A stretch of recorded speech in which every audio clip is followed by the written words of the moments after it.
가장 영향력 있는 도시, 그 당시에 지구상에서 가장 발전했던 도시고 가장 대단했던, 화려했던, 엄청난 그런 이 로마로 이제 바울이 이제 들어가게 되죠. 이제 죄수의 신분이었지만 바울에게는 하나님께서 호의를 베푸는 사람들을 옆에서 늘 붙여주셔서 외롭지 않게 아주 당당하게 떳떳하게 들어갑니다. 바울은 오랜도록 가고 싶었던 로마에, 단지 도시가 화려하고 아름다워서 도시가 세계를 주무를 수 있는 역량을 가진 도시의 그런 효과와 효율성 뭐 이런 것들을 조사하기 위해서가 아니라 복음을 전하기 위해서. 이번 교황 돌아가시고 나서 이 콘클라베를 통해 가지고 다음 레오 4세, 14세인가 4세인가 그 교황이 새로 선출되고 하는 이런 과정들을 보면서 대단하다. 이 세상에 그렇게 많은 사람들이 열망하고 갈망하고 그런 과정들을 이렇게 봅니다. 로마가 그렇게 변화된 거죠. 복음을 전하기 위해서 로마를 복음을 전해야겠다. 단순하게 영토 야욕에 휩싸여서 점령으로 살아가던 그런 민족, 아주 끔찍할 만큼 정확했던 나라, 정확하고 그리고 시스템이 잘 갖춰져 있고 수백 년 동안 아주 강력한 그런 영향력을 행사하고 있었던 그런 로마에 들어가게 되는데, 하나님께서 얼마나 바울을 잘 챙기고 계시는지 오늘 16절 말씀에 우리가 로마에 들어가니 바울에게는 자기를 지키는 한 군인과 함께 따로 있게 허락해 줬다. 백부장이 그렇게 친절을 베푼 것이죠. 27장에서도 알지만 시돈, 이제 이런 여정을 시작한 그 시돈 땅, 거기에서부터 이 친구들에게 대접을 받도록 허락했으니까 아예 이 여행이 시작할 때부터 친구들에게 대접을 받게 허락하시고, 이 28장 뒤에 30절 말씀에 보면 자기 집을 임대해 가지고 전세를 임대해서 로마에서 그렇게 기거하면서 2년 동안, 그렇게 돼 있죠. 2년 동안 예수 그리스도에 관한 모든 것을 담대하게 거침없이 가르쳤다. 이렇게 로마에서의 시간을 죄수로 산 것이 아니었죠. 신분은 죄수였겠으나 그의 내면과 하나님의 나라의 그 풍성함이 온전하게 발현되는 그런 아주 은혜로운 시간이었다라고 하는 것을 알 수 있습니다. 군인들이 4시간씩 사계조로 한 명씩을 붙여서 4시간씩 그렇게 한 군인과 같이 있도록, 왜 1대1로 이렇게 붙여놨을까요? 더 많이 하는 게 훨씬 더 안전하잖아요. 죄수가 못 도망가게 하려고 하면 숫자적인 측면이 더 중요하죠. 2사람이 보는 게 더 완전할 것이고 4사람이 감시하는 것이 더 완전할 텐데, 왜 여러 군인, 자기를 지키는 한 군인이 과 함께 따로 있게 해줬다는 거죠. 죄수들끼리 다 모아가지고 감방에다 딱 집어넣어놓고 가이사의 황제의 판결을 기다리면서 대기시키는 게 백부장으로서는 가장 효율적이고 정확했을 텐데, 그렇죠? 한꺼번에 다 수용해가지고. 그런데 바울만 또 따로 떼가지고 한 군인과 함께 있게 허락한다라고 하는 것, 하나님께서 이유가 있으셔서 그렇게 시키신 거죠. 죄수들과 그냥 섞여 있어도 바울은 그 속에서 복음도 전하고 그리고 또 자유롭게 하나님 나라를 선포했을 것입니다. 그런데도 따로 한 군인과 함께 있게 허락합니다. 죄수들을 여러 군인들이 함께 다루면 어떤 일이 발생하는데요? 그러면 그 속에 그 죄수에 대해서 우호적인 친절한 마음을 가지고 있던 사람이라도 동료들에 의해서 그 친절이 제한을 받게 되죠. 이게 참 놀랍죠. 사람은 집단이 되는 순간 괴물로 변합니다. 사람은 집단이 되면 괴물이 됩니다. 차를 타고 그렇게 많이 사람들이 다니는데, 정말 1000만 대가 넘는 그런 차가 있는데 다 차 속에 들어가 있어가지고 이게 익명끼리 충돌한다라고 제가 늘 말씀드렸죠. 무명끼리 충돌하는 거죠. 그래서 제가 그 새롭게 만든 차는 얼굴을 내놓고 다녀야 된다. 예, 얼굴을 위로 내놓고 이렇게 얼굴과 얼굴을 마주 대하면 신분이 되고 관계가 되는데, 기계 속에 들어가 있으니까 기계와 기계가 충돌하는 거지. 그러니까 막 소리를 지르고 그다음에 막 불을 막 켰다 켰다 하면서 조금도 못 기다려줘요. 조급하게 돼. 가족이라면, 친구라면 절대 그러지 않을 일인데.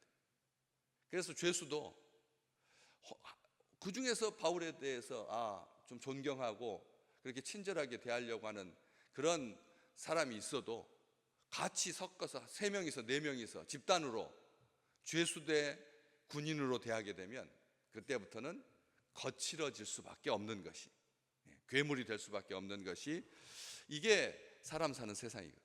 그렇기 때문에 누구 한 사람에게 친절을 하게 대하거나 편의를 봐줄 수가 없다는 거죠. 죄수로 생각하게 되니까. 거기서는 나이도 없고 아무것도 없는 거죠. 그러니까 객체로 대하는 겁니다. 물체로 대하는 것이. 거기에다가 인간의 정이 들어가면 그때부터는 군인의 자격이 없어지는 거예요. 이런 것들 때문에 보통은 그렇지 않습니다. 그런데 아예 백부장은 공개적으로 4시간마다 교대하면서, 그래서 한 군인과 함께 바울이 있을 수 있도록, 죄수의 신분이었지만 마치 경호원처럼 그렇게 자유롭게 보호받으면서 있었던 거죠. 이 사람 저 사람 눈치 보지 않아도 되고, 또 좀 더 친절하고 사적이고 호의적이고 허용하는 분위기, 쉽게 일 볼 수 있고, 기도하고 쉬면서 가다듬고 정리하고 하나님의 말씀을. 왜? 우리 참 놀랍죠? 이 사도행전 끝나고 나서 아마 다음 주쯤에 아니면 그 다음 주 중에 다음 주쯤이죠. 이제 로마서로 넘어가게 됩니다. 오래도록 한 3년 넘었던 것 같습니다. 이 사도행전 이 기간 하나님께서 우리로 하여금 정말 모든 것들을 다 알 수 있도록, 그냥 여행 일지가 아니라 사도행전을 통해서 우리로 하여금 사도의 그 길을 보면서 우리가 이 땅에 살면서 성령과 함께 행하는 것이 어떤 의미인지 이렇게 보여주고 로마서로 넘어가거든.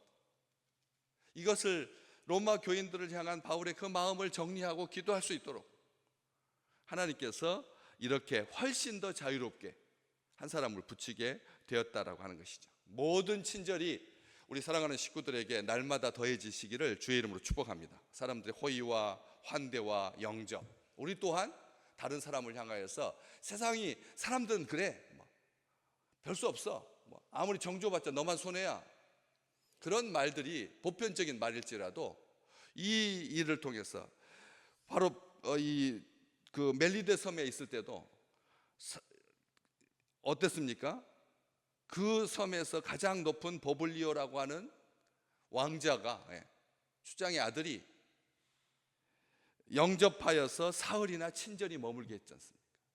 그런 것처럼 그 친절을 한 사람들을 만날 수 있게. 그리고 또 2가지가 이제 같은 단어가 이게 겹치거든요. 아시겠지만 이 17절 말씀에 로마에 도착해 가지고 그렇게 허락을 받고 한 군인과 함께 있도록 허락받은 다음에 사흘 뒤에 바울이 유대인 중 높은 사람들을 청하여 그들에게 이제 복음에 대해서, 예수 그리스도에 대해서, 하나님의 나라에 대해서, 그리고 내가 무죄하다, 내가 이렇게 로마 황제에게 재판을 받을 일이 있지 않다라고 하는 것을 설명을 합니다. 그런데 아시겠지만 글라우디오 황제 때 로마에 사는 모든 유대인들은 추방되었거든.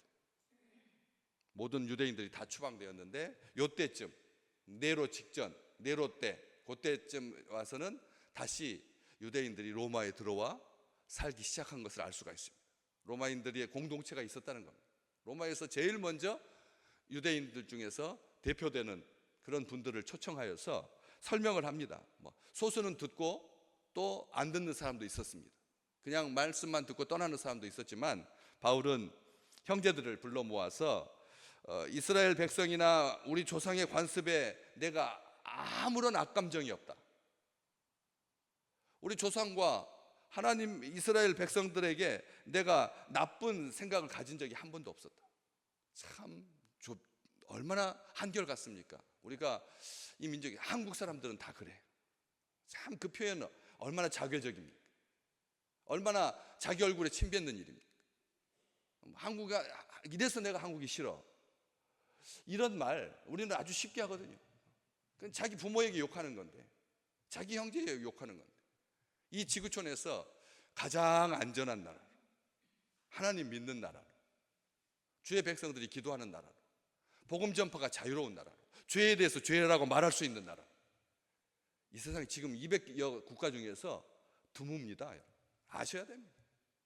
여행 많이 다니잖아요. 많이 돌아다녀서 보시면 어디가 좋던가요? 집이 최고라는 걸 알잖아요. 바울은 그랬다는 겁니다. 내가 우리 동족들에 대해서 악한 행위를 한 적이 없다. 하나님의 나라와 예수 그리스도께서 메시아 되심을, 하나님의 아들 되심을 유대인들에게 설명합니다. 로마에서 유대인들이 추방된 지 11년 만에 다 돌아온 겁니다. 10년이 지나면 모든 정책은 변하게 돼 있다는 거예요. 참 놀랍죠? 로마에서 추방하고 그 다음에 유대인들이 다시 돌아오고, 그래서 여기에 돌아왔는데 그 대표자 되는 분들을 초청해 가지고 형제들에게 내가 미움을 받아서 로마에까지 왔다. 예수 믿고 복음 전하는 바울을 보게 됩니다. 이스라엘 욕하지 않습니다. 조상의 관습에 대해서 나는 어긴 적이 없다. 바울은 그렇게 한결같이, 우리 또한 그래야 합니다. 우리가 그렇게 보여줘야 되는 거죠. 부모가 신호등을 위반하면서 자녀들에게 신호등 지키라고 할 수는 없거든. 그렇잖아요. 우리가 나라를 사랑하지 않고 민족을 위해서 기도하지 않으면서 나라 운운하고 다음 세대 운운한다라고 하는 것은 어불성설입니다. 그렇기 때문에 하나님께서 유대인만 아니라 이방인도 사랑하신다 이렇게 말하니까 이제 유대인들이 이제 그걸 듣지 않으려고 하는 것이죠. 여기 똑같은 일이 발생합니다. 참 놀랍죠? 나라 안에 있을 때는 사람들이 굉장히 까칠합니다. 바깥에 나가면 우호적이 되죠. 그래서 한인교회가 잘 된다고 말씀드렸지 않습니까? 바깥에 나가서 예수 믿게 되어가지고 정작 한국에 돌아와서는 신앙생활을 포기하는 이유가 많다. 이유들이 있다. 이유가 뭐냐는 거죠. 이유가 로마에 가가지고 쫓겨났다가 돌아온 사람들이라고 하면 복음에 대해서 훨씬 이 수용성이 높을 것 같은데도 똑같은 그런 반응을 한다는 거예요. 이스라엘 안에 있어서나 바깥에 있어서나 똑같다는 거예요. 사람은 똑같다라고 하는 것을 알 수가 있습니다. 하나님이 세상 사람들을 사랑한다는 게 싫다는 거죠. 왜? 하나님은 이스라엘만 사랑해야 된다는 생각이 로마까지 번져 있는 겁니다. 로마까지 그 피 속에 흐르고 있는 거라는 거죠. 이스라엘 민족의 그 독특한 유일신 선민 사상이 로마에 가가지고 쫓겨났다 들어왔는데도 불구하고 껍질이 벗겨지지 않은 채 그 마음은, 사람의 마음은 한결같다라고 하는 것을 알 수가 있습니다. 하나님의 나라는 우리들 세상이라는 거지. 우리 예수 믿는 사람들만 하나님께서 사랑하신다. 모든 민족을 구원하시는 하나님 싫다는 거예요. 그런 생각으로 떠나간 사람도 있었다라고 하는 것이죠.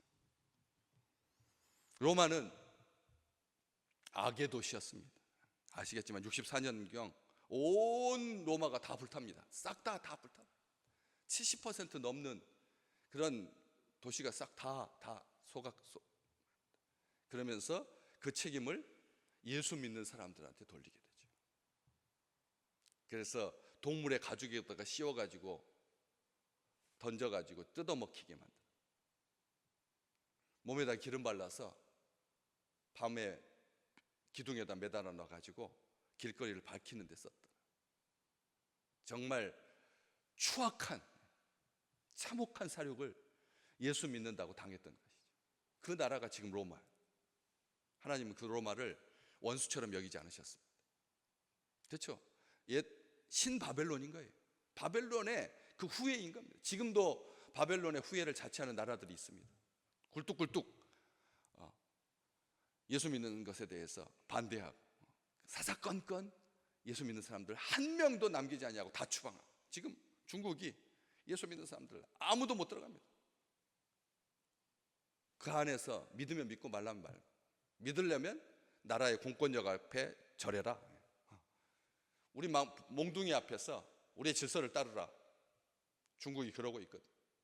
우리 주님은 그 중국도 버리지 않으실 줄로 믿습니다. 하나님께서 사랑하신다는 거죠.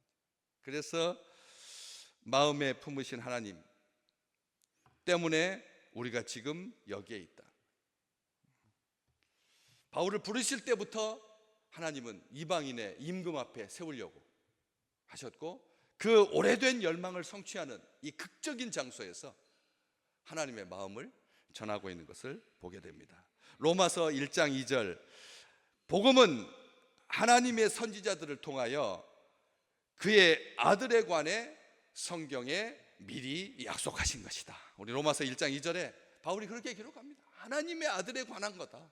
하나님의 아들에 관해서 하나님께서 미리 선지자들을 통해서 우리에게 약속해 주신 것이다. 성경을 딱 한 줄로 그렇게 요약해서 로마의 성도들이 구원받을 수 있도록 로마의 성도들을 격려하고, 하나님 나라는 유대인들만의 것이 아니다. 하나님은 온 이방인들을 사랑하신다. 그렇게 전했던 것처럼 여기 우리를 구원하신 하나님의 그 섬세한 손길이 오늘 또 우리 식구들에게 풍성하게 가득하시기를 주의 이름으로 축복합니다.